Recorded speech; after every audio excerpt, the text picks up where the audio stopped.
अभी जो आपने सुना वो एक पैशाचिक भाषा में पढ़ा गया मंत्र था जो आर्द्र म्लेच्छ के अनुयायी प्रयोग करते हैं। आज हमें अपने शोध के मध्य एक YouTube वीडियो मिला जो 6 वर्ष पहले किसी व्यक्ति ने अपलोड किया था। यद्यपि उस व्यक्ति ने जिस प्रकार की अंग्रेजी का प्रयोग किया है वो विशुद्ध अंग्रेजी भी नहीं है आज की प्रचलित शैली में, और मुझे लगता है कि किसी अफ्रीकन भाषा का समावेश करते हुए उसने कहा है। अनाम म्लेच्छ और आर्द्र म्लेच्छ के विषय में उसने कुछ बातें कही हैं। यद्यपि उन बातों में एक बहुत बड़ा हिस्सा मैथोलॉजी का है और उन बातों से हम सहमत नहीं हैं, लेकिन कम से कम इस व्यक्तित्व के विषय में वो जागरूक था और उसने वीडियो बनाया था। यद्यपि उस वीडियो को 6 वर्षों में मात्र 1700 लोगों ने देखा है, ज़्यादा लोगों ने नहीं देखा है।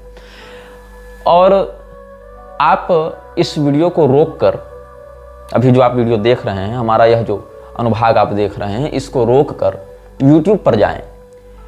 मैं जो कह रहा हूं उसको सर्च करें। जो सर्च करना है उस शब्द को मैं स्क्रीन पर भी दिखा दूंगा। ADRAMELECH space ENN space SATANIA आर्द्र म्लेच्छ इन सैतानिया, इस शब्द को आप सर्च करें। आपको एक वीडियो मिलेगा जिसमें आर्द्र म्लेच्छ का एक यंत्र दिया हुआ है और उसका एक मंत्र दिया हुआ है। लगभग 1 घंटे तक उस मंत्र को दोहराया गया है। यद्यपि उस मंत्र के भी अधिक श्रोता नहीं है, लगभग 2000 श्रोता ही होंगे इतने वर्षों में। लेकिन जिस सिस्टम में आप काम कर रहे हैं, जब मैंने ये श्रृंखला प्रारंभ की थी तो मुझे ये बिल्कुल नहीं पता था कि इस प्रकार की बातें भी इंटरनेट पर उपलब्ध हैं। मतलब आर्द्र म्लेच्छ का यंत्र मंत्र इत्यादि भी लोगों ने सार्वजनिक किया है किसी किसी माध्यम से। ये मुझे उस समय संज्ञान नहीं था। जो कि मेरा जो शोध है उसका 80% हिस्सा अपने साधनात्मक माध्यम से और प्रकाशित पुस्तकों के अध्ययन के माध्यम से है। 20% हिस्सा इंटरनेट से प्राप्त होता है। इसीलिए मैं इंटरनेट पर अधिक सर्च करके या इंटरनेट पर अधिक क्या कहते हैं उसको, वीडियो इत्यादि अन्य कॉन्स्पिरेसी थ्योरिस्ट के देखकर अपनी बातें नहीं कहता हूं। इसलिए कई बार मेरी कही बातों में कुछ बातें तो अन्य लोगों से मिलती जुलती मिलेंगी तथ्यात्मक दृष्टि से, लेकिन बहुत कुछ बातें हैं जो नवीन मिलेंगी आपको, जो नई मिलेंगी, या जो प्रकाशित पुस्तकें हैं वो PDF के रूप में उपलब्ध नहीं होते हैं इंटरनेट पर। ऐसे भी बातों को आप इस अनुभाग में सुन रहे होंगे। तो जो हम इन के विषय में बता रहे थे, इन क्या है? पैशाचिक भाषा के मंत्रों को वो लोग इन कहते हैं, ENN।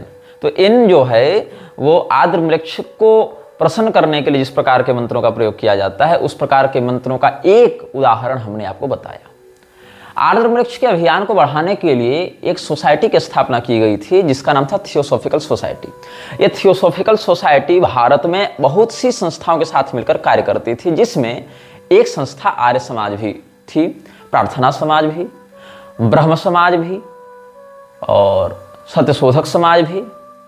जो महादेव गोविंद रानाडे का प्रार्थना समाज या सत्यशोधक समाज, या इधर राजा राम मोहन राय वाला ब्रह्म समाज जो पहले आत्मीय सभा के नाम से भी कुछ दिन चला था, दयानंद सरस्वती के द्वारा स्थापित आर्य समाज, या DAV समूह जो लाला हंसराज इत्यादि ने स्थापित करवाया था।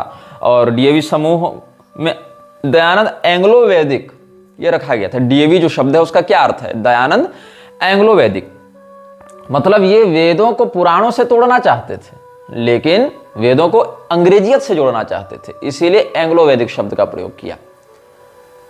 श्रुति स्मृति पुराणोक्त बातों पर हम निष्ठा रखते हैं, श्रुति स्मृति पुराण इस क्रम से हम अनुसरण करते हैं शास्त्रीय परंपरा का, लेकिन इन्होंने एंग्लो वैदिक अपनाया।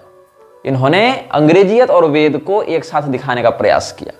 पुराणों को वेदों के साथ दिखाने का प्रयास नहीं किया, अपितु पुराणों को तो एक सिरे से दयानंद ने अप्रामाणिक ही कहना प्रारंभ किया। पुराण उपपुराण ये सब मिथ्या जाल ग्रंथ हैं, ऐसा उसने कह दिया था। तो एक दल कार्य करता था। इस दल में अलग अलग पीढ़ियों के 32 लोग सम्मिलित थे। 32 लोगों में जो 32वां नाम है वो जब इसमें सम्मिलित हुआ तो ये दल बिखरने लगा। ऐसे तो पिछली पीढ़ी के लोग मरते गए थे, लेकिन इस दल के क्रियाकलापों में एक अवरोध आया। वो 32वां नाम किसका था ये हम आपको बताएंगे। लेकिन उस 32वें नाम से जुड़े हुए कुछ और रहस्य भी वर्तमान में समाज को उद्वेलित कर रहे हैं, उस पर भी हम चर्चा करेंगे। पहला नाम इसमें है हेलेना पेट्रोवना ब्लावात्स्की। हेलेना पेट्रोवना ब्लावात्स्की जो थी वो एक रशियन महिला थी और ये भारत में बहुत ही रहस्यमयी घटनाओं को प्रसारित करने में प्रसिद्ध मानी गई है। हम इस पूरे नाम को बार बार नहीं बोल सकते, नाम बड़ा है, उच्चारण में कठिनाई हो सकती है, लोगों को याद रखने में भी कठिनाई हो सकती है। इसीलिए इस महिला को हम मैडम ब्लावात्स्की कहेंगे या मैडम एचपीबी कहेंगे। एचपीबी या ब्लावात्स्की किसका नाम है? हेलेना पेट्रोवना ब्लावात्स्की का नाम है। तो इस दल में 32 लोग थे इस ब्लावात्स्की के अतिरिक्त। उसमें पहला था राजकुमार पावेल दोरोगोरुकी। ये पावेल दोरोगोरुकी जो था ये फ्रीमेसन का एक सदस्य था और फ्रीमेसन्स की रोसिक्रूशियन धारा का था। जिन लोगों को रोसिक्रूशियन के बारे में नहीं पता है वो म्लेच्छराज अनुभाग के पुराने वीडियो को आप देखें, तब उनको रोसिक्रूशियन फ्रीमेसन्स के बारे में पता चलेगा। ये रोसिक्रूशियंस कौन थे, कहाँ से आए थे, इनका लक्ष्य क्या था, इनकी क्रियाकलाप की गतिविधियाँ क्या थी, हम पहले बता चुके हैं। तो रोसिक्रूशियन फ्रीमेसन्स के लिए कार्य करता था कौन? ये जो राजकुमार था पावेल दोरोगोरुकी, और इसके पास अपना एक पुस्तकालय था। उस पुस्तकालय में पैशाचिक शक्तियों को जगाने के लिए बहुत सी विद्याएं बताई हुई थी, वो पुस्तकें वहां रखी हुई थी, बहुत सी पांडुलिपियां थी इसके पास, और उन पांडुलिपियों में म्लेच्छराज की उपासना से संबंधित बातों को वर्णित किया गया था और उसी संग्रह का प्रयोग करके ये लोग अपने पैशाचिक गतिविधियों को अंजाम देते थे। ये कहाँ का था? ये रूस का था और ये हेलेना पेट्रोवना ब्लावात्स्की, मैडम ब्लावात्स्की का, एचपीबी का एक ग्रेट ग्रैंडफादर था, मतलब ये परदादा था। इन बातों को ध्यान से सुनते जाइएगा। इस दल में पहला नाम ये राजकुमार का था। दूसरा प्रिंस अलेक्जेंडर गोटिल्सिन। हाँ, प्रिंस अलेक्जेंडर, रशियन उच्चारण में थोड़ा अंतर हो जाता है, इसलिए मेरे की त्रुटि का क्षमा करेंगे। गोलिट्सिन, ये एक रूस का प्रसिद्ध ऑकल्टिस्ट रहा है। ये पैशाचिक शक्तियों को समन करने में, डेमोनिक समनिंग्स में इसका बड़ा हाथ था और ये भी फ्रीमेसन्स का सदस्य था। और इसी ने मैडम एचपीबी को इस बात के लिए बचपन से तैयार किया, उत्प्रेरित किया, उसके परदादा के पुस्तकालय में रखे हुए उन पैशाचिक ग्रंथों के माध्यम से कि तुम पूरे विश्व में घूमो और इस प्रकार का संगठन बनाओ, इस प्रकार के लोगों को अपने साथ जोड़ो जो तुम्हारे अभियान में सहयोगी हो सकते हैं। तीसरा व्यक्ति था अल्बर्ट रॉसन। ये अमेरिका का था। पहले दो तो रूस के थे, ये तीसरा व्यक्ति अमेरिका का था। ये एचपीबी के साथ यात्रा में सम्मिलित रहता था, मतलब एक कंपेनियन चाहिए ना, हम सफर चाहिए, यात्रा कैसे करेंगे, अकेली महिला उतने प्राचीन समय में कैसे यात्रा करेगी, तो ये उसका हम सफर बनकर चलता था। इसका नाम था अल्बर्ट रॉसन और 1950 तक इसने एचपीबी का सक्रियता से साथ दिया। ये सब पिछली पीढ़ी वालों की बात है। पॉलस मोटामोन जो था वो एचपीबी का गुरु भाई था। मिस्र की राजधानी काहिरा, जिसको कायरो भी कहते हैं, जहां पर अयवास ने हुरपारक्रात के मंत्री की हैसियत से, हुरपारक्रात मतलब द लॉर्ड ऑफ साइलेंस, उसकी जो बातें हैं, उसका जो संदेश था उसको पहुंचाया था एलिस्टर क्रॉली तक। और इस विषय में हम आपको म्लेच्छराज के अनुभाग 11, 12, 13 इत्यादि में बता चुके हैं। इसीलिए मैं कहता हूं कि इस अनुभाग को आप सीरियली देखेंगे, क्रमशः देखेंगे, तब बातें समझ में आएंगी। अचानक से कोई मेरे वीडियो इस्कॉन पर देख ले, उसको लगेगा मैं गौड़ीय संप्रदाय का विरोध कर रहा हूं, जबकि इस्कॉन गौड़ीय संप्रदाय है ही नहीं। गौड़ीय संप्रदाय बिल्कुल अलग है। इस्कॉन एक एनजीओ ने हैजत किया है गौड़ीय के रूप, चिन्ह और परंपरा को। आर्य समाज के कोई वीडियो देखेगा तो उसको लगेगा कि मैं तो आर्य समाज का विरोधी हूं, मैं दयानंद का विरोध कर रहा हूं, उसको बुरा लगेगा। लेकिन जो सीरियली सारी बातों को देखेगा वो समझेगा कि ये कोई एक वीडियो नहीं है, ये वीडियो सीरीज है, ये डॉक्यूमेंट्री मैं जो आपको दे रहा हूं, ये कहां से इसका कनेक्शन, कहां से इसका संबंध जुड़ा हुआ है। तो कायरो ही वह शहर था जहां पर अयवास को भेजा गया था कथित रूप से। ऐवास का चित्र भी हमने पिछले अनुभागों में सार्वजनिक किया हुआ है। एलिस्टर क्रॉली का भी चित्र हमने पिछले अनुभागों में सार्वजनिक किया हुआ है। तो जिस समय ऐवास ने एलिस्टर क्रॉली को मृक्षराज का संदेश दिया, उस संदेश के 123 महीने के बाद, जस्ट आफ्टर 123 मंथ्स, प्रथम विश्व युद्ध प्रारंभ हो गया था। और उसी कायरो शहर में पढ़ा करती थी कौन? HPV। हालांकि मैडम ब्लावात्स्की जब पढ़ती थी उसके बाद कायरो में ऐवास ने एलिस्टर क्रॉली को मृक्षराज का संदेश दिया था। लेकिन HPV के साथ कुछ लोग और जो वहां पढ़ते थे, मतलब वो जो पैशाचिक विद्याओं का अध्ययन करते थे, उसमें एक व्यक्ति का नाम था रॉसन और एक व्यक्ति का नाम था पालोस मेटामोन। और पालोस मोटामोन जो है एक बहुत ही मतलब निपुण व्यक्ति हुआ, एक बहुत ही पहुंचा हुआ सिद्धहस्त हुआ इन विद्याओं में अपने सभ्यता में। फिर एक व्यक्ति का नाम था अगार्दी मेत्रोविच। अगार्दी मेत्रोविच हंगरी का था, ऑस्ट्रिया हंगरी, ऑस्ट्रिया के कारण ही विश्व युद्ध पहला प्रारंभ हुआ। तो ऑस्ट्रिया हंगरी ये पहले संयुक्त देश के रूप में जाने जाते थे, बाद में विभाजन हो गया था। तो हंगरी जो है उस देश का, जिन लोगों को हंगरी के बारे में नहीं पता उनको बता दूं कि भारत से बनी हुई पहली कार जो मारुति 800 के नाम से लॉन्च की गई थी, मतलब वो मारुति कंपनी ने बनाया था। और भारत में सबसे पहले मारुति 800 को किसने खरीदा था? तिरुपति बालाजी ट्रस्ट वालों ने, TTD ने खरीदकर तिरुपति बालाजी को चढ़ाया था, मतलब वो कार उनको दी गई थी। और पहली कार जो विदेश में एक्सपोर्ट की गई थी वो हंगरी में की गई थी, जहां तक मुझे जानकारी है। अस्तु, तो ये तो अतिरिक्त जानकारी हो गई, इसका इससे कोई संबंध नहीं था, बता दिया, मुझे याद आया। तो अगार्दी मेत्रोविच जो था वो हंगरी में गायक था और ये रेडिकल कार्बोनरी नाम का एक संस्थान वहां चलता था, उसका एक सदस्य हुआ करता था। तो 1950 ईस्वी में अल्बर्ट रॉसन जब अस्वस्थ होने लगा और मैडम HPV के साथ लंबी यात्राओं को करने में समर्थ नहीं रहा, तो फिर अगले 10 सालों तक HPV के साथ यात्राओं को करने के लिए भेजा गया अगार्दी मेत्रोविच को। और साथ साथ ये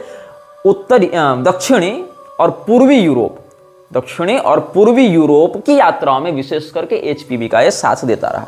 इसके बाद इटली के एक व्यक्ति का नाम आता है जो HPV के लिए एक मेंटर का काम किया करता था। HPV को मैं इतना महत्व क्यों दे रहा हूं, इसको आप तब समझेंगे जब ये पता चलेगा कि HPV के कारण कितनी हत्याएं हुई हैं, HPV के कारण कितने नरसंहार हुए हैं। तो मैडम ब्लावात्स्की का दयानंद के साथ क्या संबंध था और उसका वैश्विक राजनीति पर या धार्मिक जगत पर क्या प्रभाव पड़ा, इसको समझने के लिए इन सभी लोगों को जानना जरूरी है।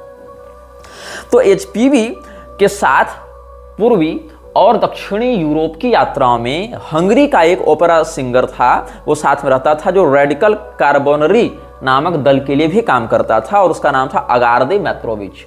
इसके बाद एक और व्यक्ति है जो इटली का था, ये तो हंगरी का था, इटली का मैं बता रहा हूं, जो मेंटर रहा HPV का, वो मेत्रोविच और सॉथेरन के साथ भी रहता था। मेत्रोविच जो जिसके बारे में अभी हमने आपको बताया, अगार्दी मेत्रोविच हंगरियन का, उसका भी मेंटर रहा और HPV का भी मेंटर रहा। इसका नाम था मजीनी, गियोसेप्पे मजीनी। तो गियोसेप्पे मजीनी जो था वो इटली का, मतलब वो एक प्रकार से प्रोफेट मान लो तुम। इटली में जो राष्ट्रवाद की विचारधारा बढ़ी इटली की राजनीति में, उसका प्रोफेट माना जाता है। किसको? मजीनी को, गियोसेप्पे मजीनी।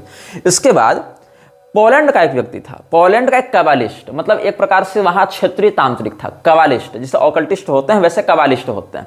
तो ये पोलिश था, मतलब पोलैंड का था, और ये HPV के साथ कायरो में मिला और इसका नाम था लुई मैक्सिमिलियन बैम्स्टाइन।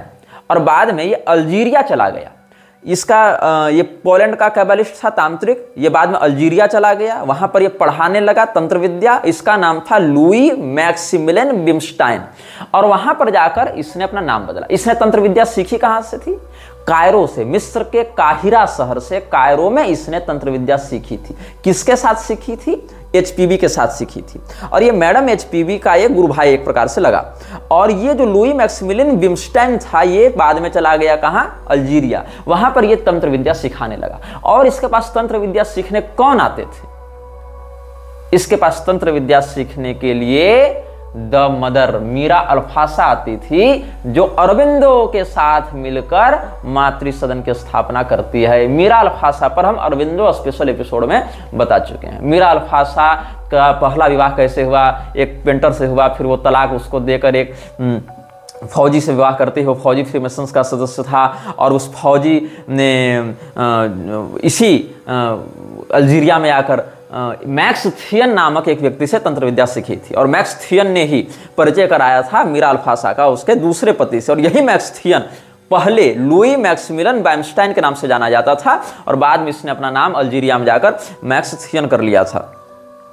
तो ये जो पॉल एंटनी रिचर्ड था, वो जो मीरा अल्फासा का दूसरा पति था, और मीरा अल्फासा भी उसकी दूसरी पत्नी थी, ये दोनों मैक्स थियन के ही शिष्य थे, और मैक्स थियन इनको तंत्र विद्या सिखाया करता था। और मैक्स थियन वास्तव में कौन था? पोलैंड का रहने वाला एक तांत्रिक जिसका नाम था लुई मैक्सिमिलियन बिमस्टीन, यही था मैक्स थियन। और मैक्स थियन गुरु भाई किसका था? मैडम HPB का। और उसी शहर में ये लोग तंत्र विद्या सीखा करते थे, मिस्र की राजधानी काहिरा में, जहां पर ऐवास ने अल्स्टर क्रॉली को मृक्षराज का संदेश 3 दिनों तक दिया था। अब कनेक्शन समझ में आ रहा है तुम लोगों को? खैर, अब इसके बाद पर्शिया का एक राजनेता, साथ ही उसको वहां के धार्मिक सुधार आंदोलन का जनक भी माना जाता है। ये 30 साल तक HPB के साथ यात्राएं करता रहा पूरे मुस्लिम जगत में, मिडिल ईस्ट में इसने HPB को घुसाने में बहुत काम किया है। इसका नाम क्या था? Jamal al-Din al-Afghani. Jamal al-Din al-Afghani Persia का था, फारसी था, मतलब फारसी मूल का था, और इसने इस्लामी जगत में मैडम HPB को घुसाने में बहुत सहयोग किया, और ये 30 साल ब्लावात्स्की के साथ HPB के साथ काम किया है।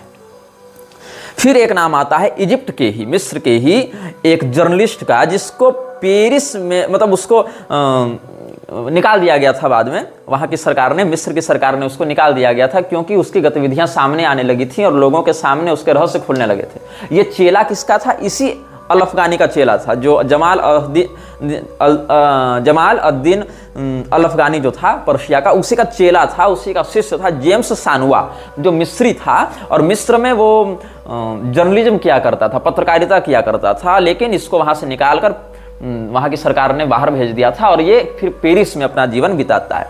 याद रखेंगे, मीरा अल्फासा का जन्म भी पेरिस में हुआ था, यद्यपि वो भी मिस्री और तुर्की मूल के यहूदी परिवार से थी, और मिस्री मूल की जो एक उसकी ब्लड लाइन थी, वहाँ से उसका जन्म हुआ था, लेकिन जन्म पेरिस इत्यादि में बताया जाता है उसका। और वहीं पर फिर जेम्स सैनिया पूरी जिंदगी बिताता है, जो मिस्री व्यक्ति था और जो जमाल अल-दीन अल-अफगानी का चेला था। इसके बाद रसिया के ही एक व्यक्ति का नाम आता है, जो सानुआ का बड़ा निकटवर्ती मित्र था। ये जो जेम्स सानुआ के बारे में हमने बताया, जो मिस्री था ना, अफगानी का चेला, उसका एक परम मित्र था जिसका नाम था लीदिया पास्कोव। तो लीदिया पास्कोव एक रूसी लेखक था, और एक मतलब शोध करता था, खोजी व्यक्ति था, एक्सप्लोरर था एक प्रकार का ये। और ये जो जेम्स सानुआ का मित्र था लीदिया पास्कोव, ये भी HPB के साथ मिलकर इस संगठन में काम करता था। फिर HPB के साथ एक व्यक्ति मिलता है, autumn लियाटो।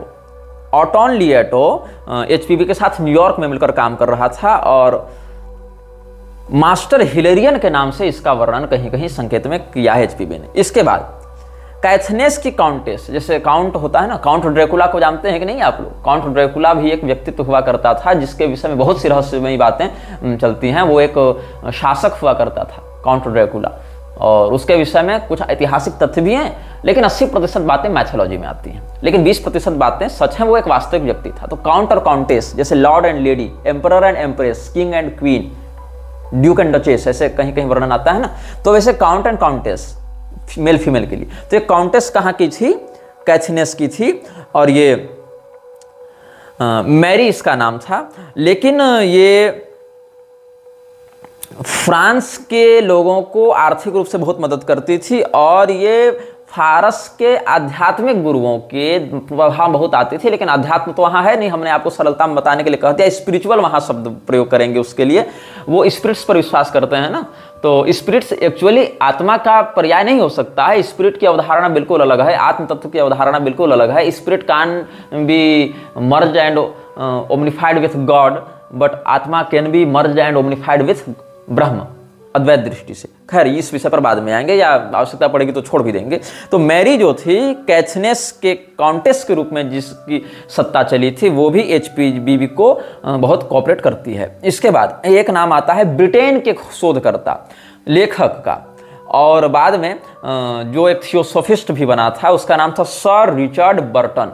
Sir Richard Burton Britain का एक लेखक था, शोधकर्ता था, खोजी व्यक्ति था। ये भी HPV के साथ मिलकर काम करता था। इसके बाद अल्जीरिया का अमीर, जैसे वहाँ शेख होते हैं, अमीर होते हैं, अभी कतर के अमीर के साथ कैसे मोदी जी एकदम तुम मिले दिल खिले और जीने को क्या चाहिए कर रहे थे। तो इसका नाम था, अल्जीरिया के अमीर का नाम था अब्देल कादेर। तो अब्देल कादेर को निकाल दिया गया था अल्जीरिया से। ये दमस्कस में जाकर फिर अपना काम आगे बढ़ाने लगा और ये सूफी बन गया, फ्रीमेसन से भी चला गया। और इसकी मित्रता किससे थी? ब्रिटेन के खोजी सर रिचर्ड बर्टन से। तो सर रिचर्ड बर्टन की मित्रता किससे थी? HPV से थी। और दूसरी ओर उसकी मित्रता थी अल्जीरिया के निर्वासित अमीर जो दमस्कस में रहता था, अब्देल कादेर से। तो अब्देल कादर ये दोनों मित्र हो गए। तो ये सब कड़ियाँ कैसे, ये सब मैंने लिखकर शोध करके क्रॉस वेरीफाई करके फिर अपने पास लिखकर डॉक्यूमेंटेड करके रखा है, वहीं से मैं पढ़कर आपको बता रहा हूँ। इसके बाद ब्रिटेन का एक राजनेता, राजनीतिज्ञ कहें उसको, कूटनीति विशारद, जिसको डिप्लोमेट भी कहते हैं, जैसे भारत में सुषमा स्वराज एक डिप्लोमेट की हैसियत से काम करती रही, अभी S जयशंकर काम कर रहा है डिप्लोमेट की हैसियत से, कुछ मामलों में शशि थरूर इत्यादि भी डिप्लोमेसी निभाए हैं बहुत मामलों में। तो ऐसे ही ब्रिटेन का एक डिप्लोमेट इजिप्ट में काम करता था जो अफगानी के साथ मिला हुआ था। अफगानी कौन? वही जो पर्शिया का एक धार्मिक सुधार आंदोलन का नेता बना हुआ था, जमाल अद-दीन अल अफगानी, जो जेम्स सेनुआ का गुरु था और जेम्स सेनुआ लिदिया पास्को का मित्र था। ये सब HPV के ही ग्रुप के लोग हैं। तो ये जो व्यक्ति था ब्रिटिश डिप्लोमेट इजिप्ट में जो रहता था, उसका नाम था राफेल बॉर्ग। और राफेल बॉर्ग जो है वो 1870 से लेकर 1880 तक, जिस समय दयानंद, सत्यार्थ प्रकाश इत्यादि पर बहुत सक्रियता से कार्य कर रहा था, उस समय ये HPV के साथ बहुत सक्रियता से कार्य कर रहा था भारत में थियोसॉफिकल सोसाइटी को बढ़ाने के लिए। मिस्र से सपोर्ट दे रहा था ये भारत में उस संस्था के गतिविधियों को। और ये कायरो में ही जो फ्रीमेसन्स का लॉज था, कायरो मैसोनिक लॉज, यहाँ वो काम करता था, यहाँ उसकी सक्रियता थी अफगानी के साथ मिलकर, राफेल बॉर्ग जो ब्रिटिश डिप्लोमेट था। इसके बाद एक नाम आता है अमेरिकी स्पिरिचुअलिस्ट का, और इसका नाम था जेम्स पेवेल। जेम्स पेवेल ही वो व्यक्ति था जिसने आर्य समाज को और थियोसॉफिकल सोसाइटी को एक करने में जी जान लगा दी थी। जेम्स पेवेल, जेम्स पेवेल्स एक अमेरिकी था और वहां पर वो लेक्चर दिया करता था स्पिरिचुअलिटी पर। तो स्पिरिचुअलिटी पर लेक्चर देते देते वो दयानंद से जुड़ा और HPV से तो पहले से जुड़ा हुआ था। तो उसको यह समझ में आया कि वस्तुतः दयानंद जो करना चाहता है वही तो HPV भी करना चाहती है। दयानंद जिस चीज को लागू करवाना चाहता है भारत में, जिस बात को लेकर ये चल रहा है, हम भी उसी को लेकर चल रहे हैं। इसीलिए हम दोनों को साथ में हाथ मिला लेना चाहिए। तो मैडम ब्लावात्स्की को दयानंद सरस्वती के साथ जोड़कर आर्य समाज और थियोसॉफिकल सोसाइटी के गठबंधन में एक बहुत बड़ा हाथ किसका रहा? जेम्स पेवेल्स का। इसके बाद एक ब्रिटिश व्यक्ति का नाम है जो इमिग्रेंट था, न्यूयॉर्क में रहता था, ये भी जर्नलिस्ट था और ये भी फ्रीमेसन्स का सदस्य रहा, बहुत प्रोमिनेंटली उसके लिए काम करता था। रोसिक्रूसियन सोसाइटी का भी सदस्य रहा और ये एक समाजवादी व्यक्ति था और रोशन के साथ भी इसका बहुत निकटवर्ती संबंध रहा था। और ये व्यक्ति फाउंडिंग मेंबर भी रहा थियोसॉफिकल सोसाइटी का। इसका नाम था चार्ल्स सॉथरन। चार्ल्स सॉथरन एक ब्रिटिश आप्रवासी था जो न्यूयॉर्क में रहता था। फिर मॉस्को के एक जर्नलिस्ट का हम नाम लेना चाहेंगे। इस रूसी का नाम था मिखाइल कातकोव।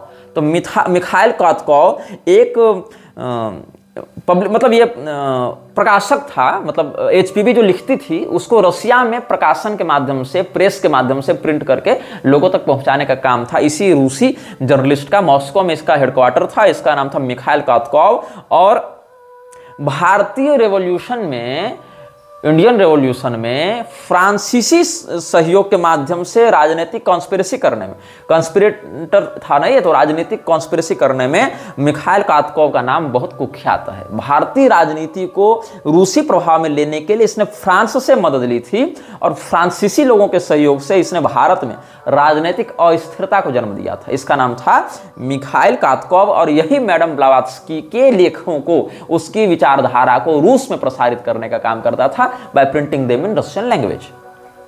इन नामों को आप गूगल में सर्च करेंगे तो आपको बहुत कुछ जानकारी मिलेगी, लेकिन चूंकि इस विषय को हम ज़्यादा लंबा नहीं खींच सकते, एक एक व्यक्ति पर भी एक एक वीडियो बन सकता है, लेकिन अब आपको हम नाम बता दे रहे हैं, उसकी लोकेलिटी बता दे रहे हैं, उसके काम बता दे रहे हैं। मतलब ये नाम है, ये उसका जन्मस्थान या कार्यक्षेत्र रहा, और ये उसका मुख्य केंद्र बिंदु रहा कार्य का। तो ये सब आप 3 बातें जान गए, 3 बातों से आप फिर उसकी पूरी कुंडली निकाल सकते हैं। इसके बाद नाम आता है इसमें हमारे और आपके लाडले प्यारे स्वामी दयानंद सरस्वती का। दयानंद सरस्वती जो आर्य समाज का संस्थापक रहा और जिसको एक समाज सुधारक के नाम से जाना जाता है, उसका संगठन जुड़ता है, आर्य समाज जुड़ता है, थियोसॉफिकल सोसाइटी थे, इस व्यक्ति का नाम आया। इसके बाद एक और आर्य समाजी का नाम आया जो कि बहुत धनी व्यक्ति था, और ये ऑक्सफोर्ड में जाकर पढ़ाई लिखाई किया था और वहाँ पर कुछ भाषणबाजी भी किया था। बाद में ये एक अतिवादी राजनीतिक नेता के रूप में भी उभरा था, और इसने आर्य समाज को खूब पैसा दिया। इसने आर्य समाज के साथ साथ थियोसॉफिकल सोसाइटी को भी खूब पैसा दिया, और इसने वो पैसे कई बार सोने में दिए, not in currency but in gold.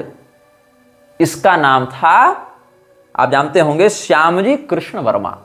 अच्छा, इसके बाद आगे चलते हैं। कश्मीर के महाराज, जिसको वेदांत विशारद भी ये लोग मानते हैं, और इसका नाम था रणवीर सिंह। ये कश्मीर का राजा, इसने भारत में थियोसॉफिकल सोसाइटी के लोगों के रहने, खाने, आने जाने के खर्चे को स्पॉन्सर किया था। रणवीर सिंह महाराजा ऑफ कश्मीर। ऐसा नहीं कि केवल मृक्षराज के अभियान को आगे बढ़ाने में जिन लोगों ने साथ दिया है वो लोग केवल विदेशों से ही आए थे। पूरे विश्व में अलग अलग स्थानों पर अलग अलग कुल खानदान के राज परिवारों से जुड़े लोग, कोई रूसी राज परिवार से है, कोई ऑस्ट्रियन राज परिवार से है, कोई कहीं का राजा है, कहीं का प्रिंस है, कहीं का इमाम है, कहीं का अमीर है, अल्जीरियन अमीर, रशियन प्रिंस, इंडियन किंग, सब जुड़े हुए थे ना।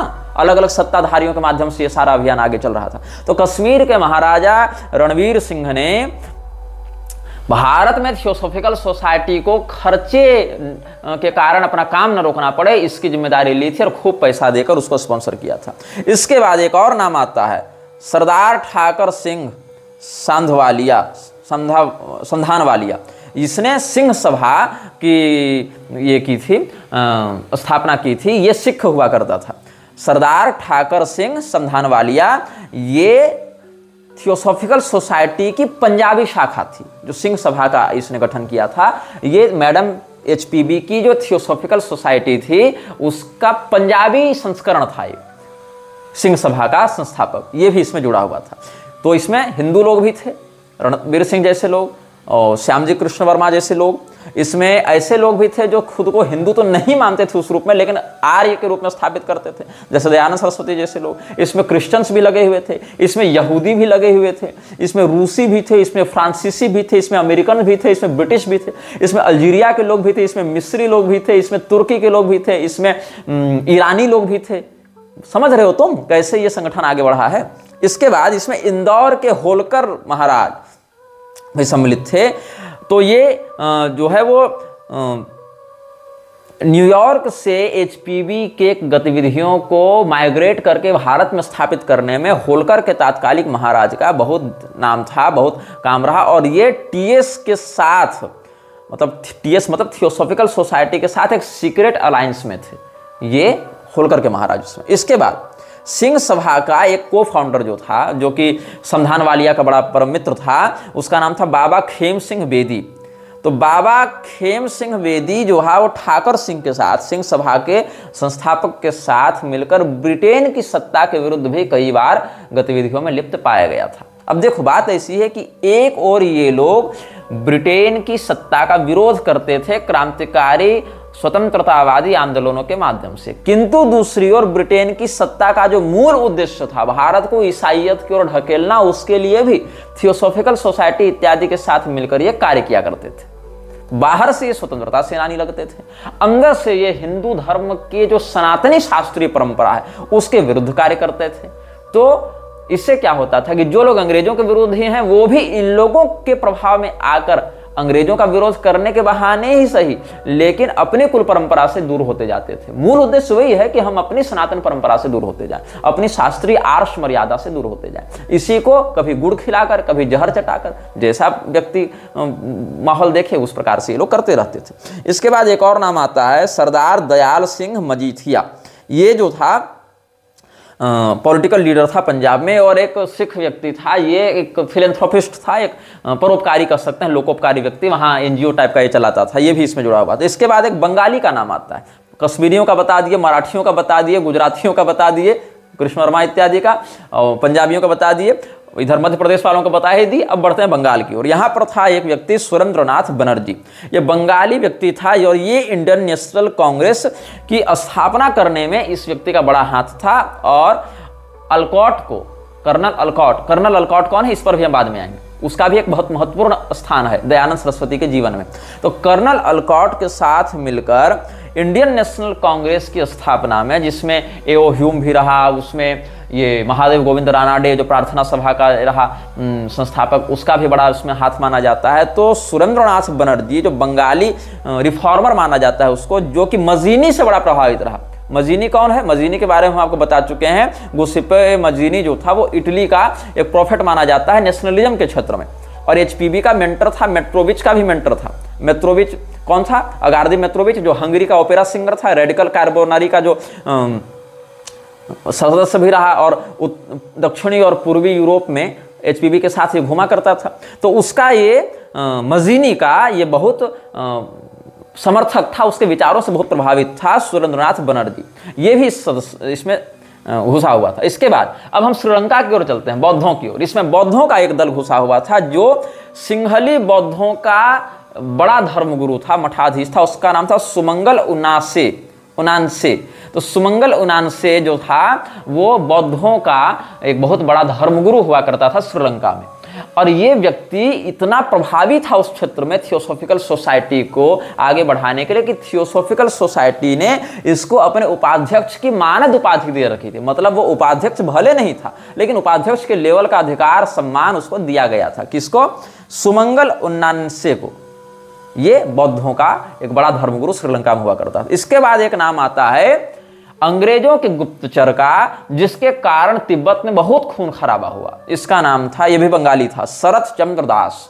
शरत चंद्र दास के विषय में भी आपको इंटरनेट पर बहुत कुछ मिल जाएगा, हमने नाम बता दिया। और ये कर्नल ऑलकॉट का बहुत घनिष्ठ मित्र था, परम मित्र था शरत चंद्र दास, जो बुद्धिज्म पर रिसर्च करने के नाम से गया था, उस आड़ में तिब्बत गया था, और उसके तिब्बत जाने से बहुत दुष्प्रभाव हुए थे। क्या क्या हुए थे इस पर भी हम चर्चा करेंगे। इसके बाद सिक्किम का एक बौद्ध लामा, इसका यहाँ पर नाम आता है उग्येन ग्यात्सो।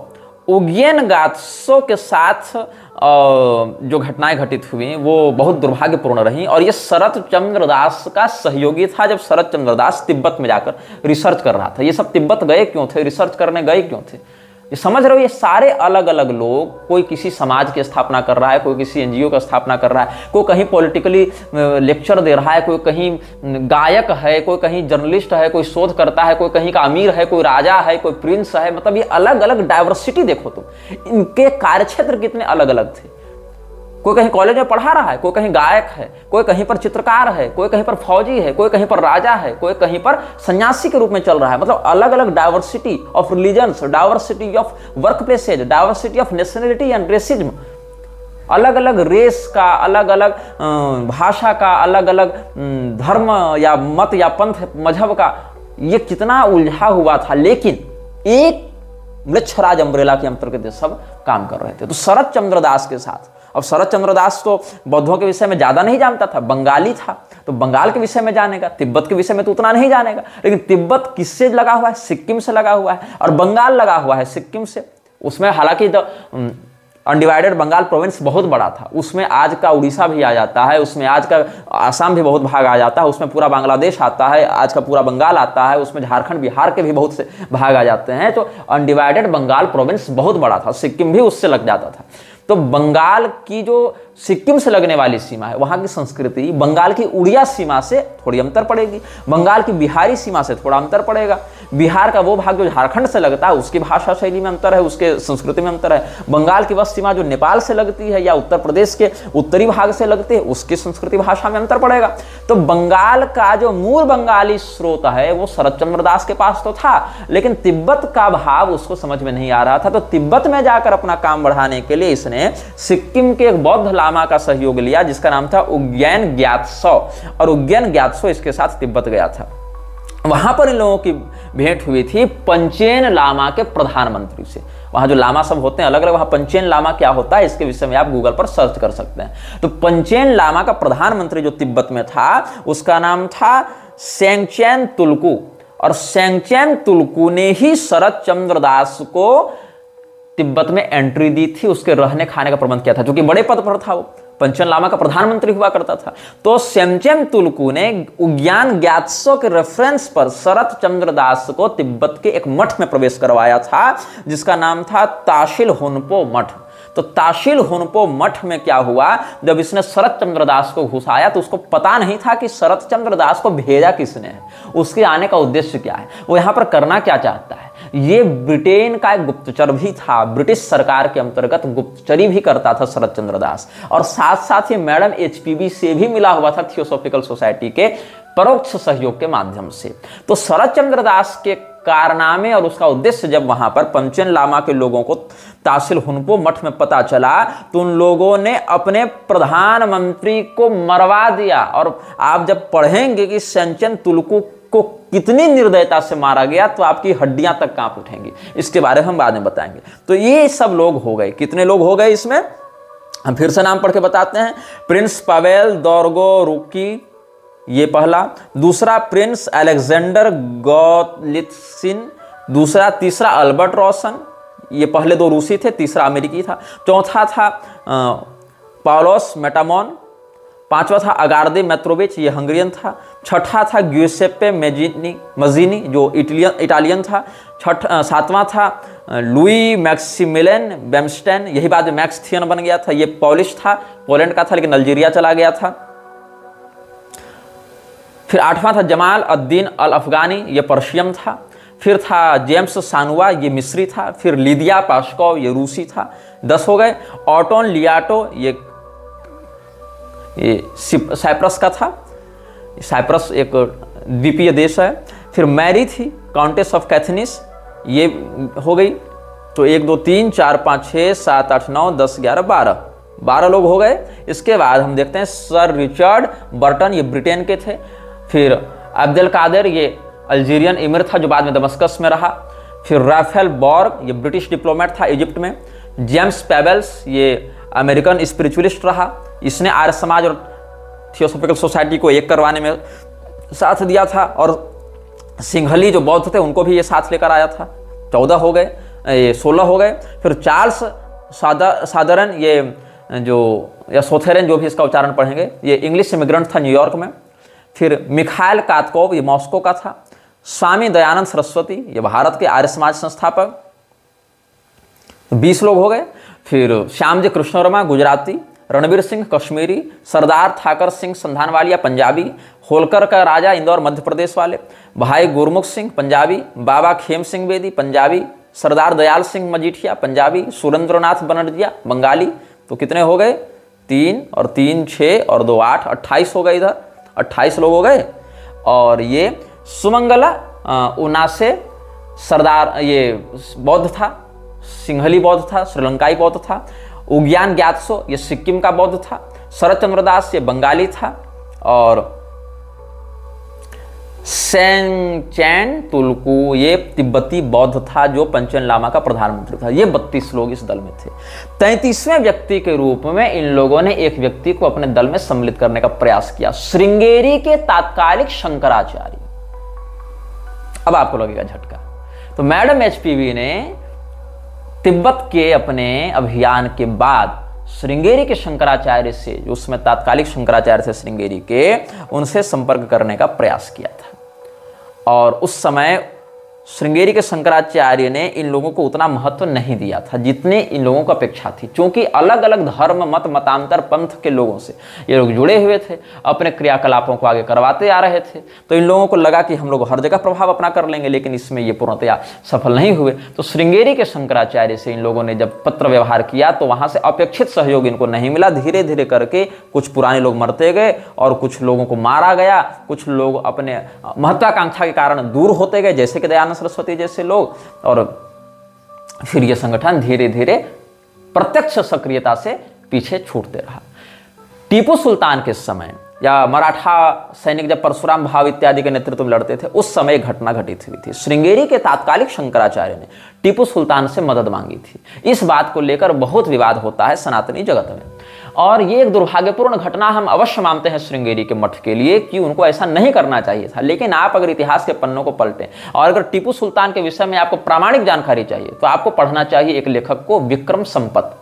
विक्रम संपत ने टीपू सुल्तान के विषय में बहुत ही गहरा शोध करके अपनी जान को खतरे में डालकर भी बहुत प्रामाणिक बातों को सार्वजनिक किया है। तो आप विक्रम संपत को पढ़ या सुन सकते हैं अगर उनके पुस्तकें और वीडियो उपलब्ध हों आपके पास तो।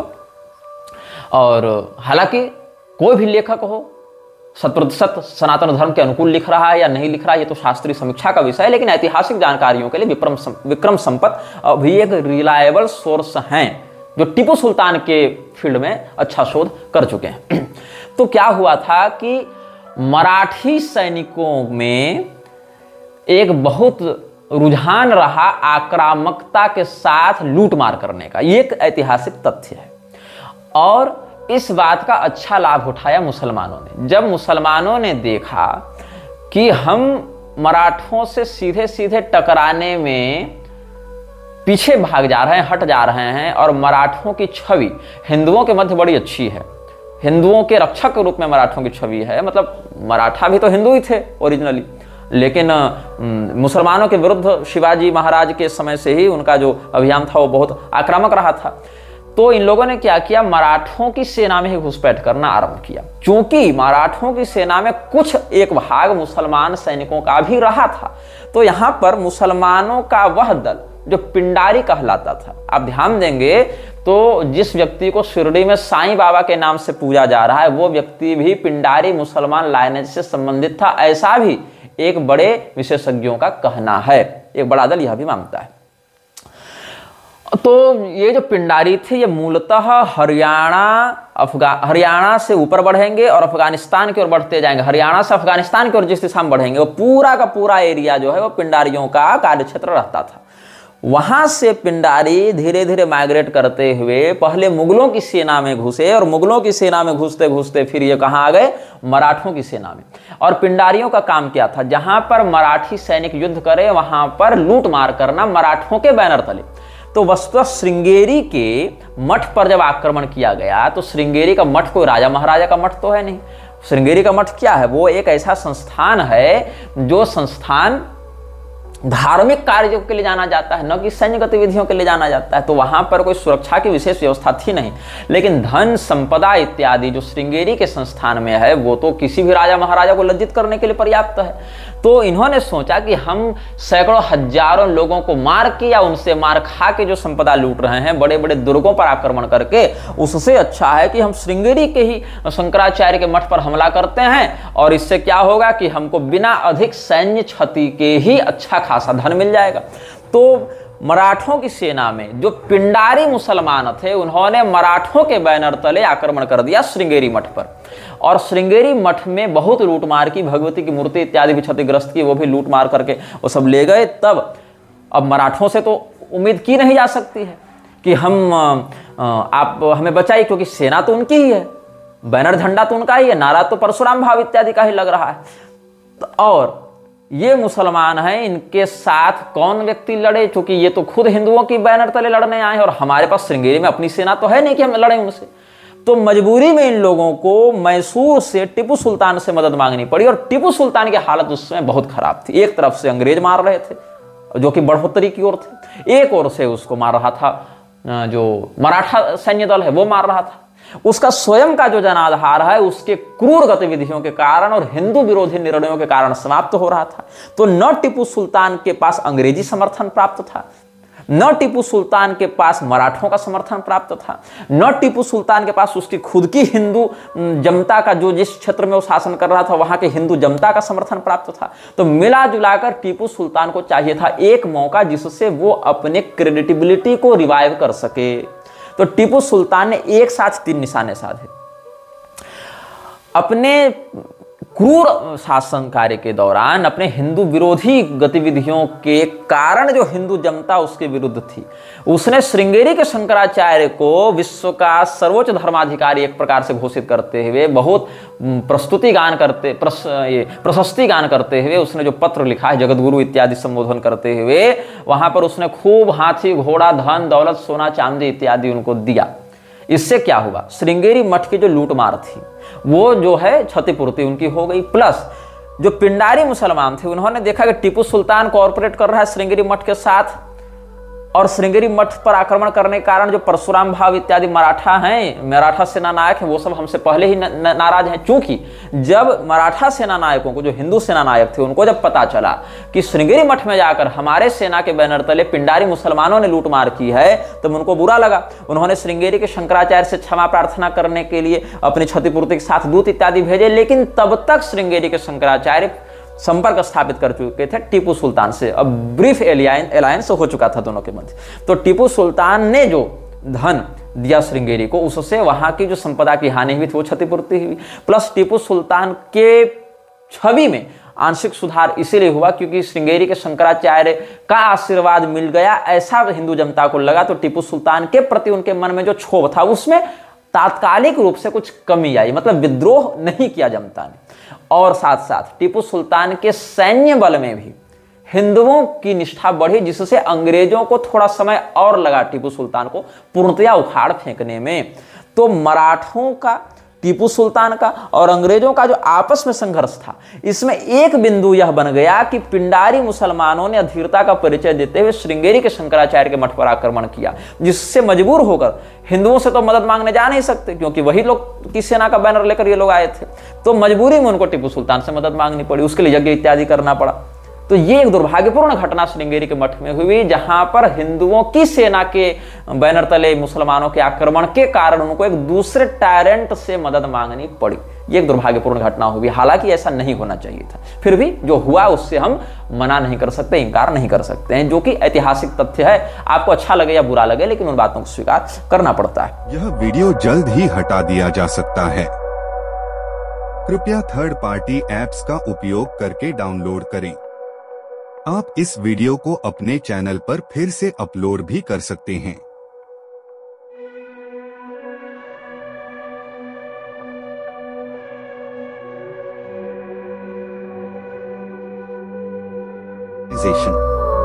This video may get deleted soon. Please download using third-party apps. You may also re-upload this video on your channels. Thank you.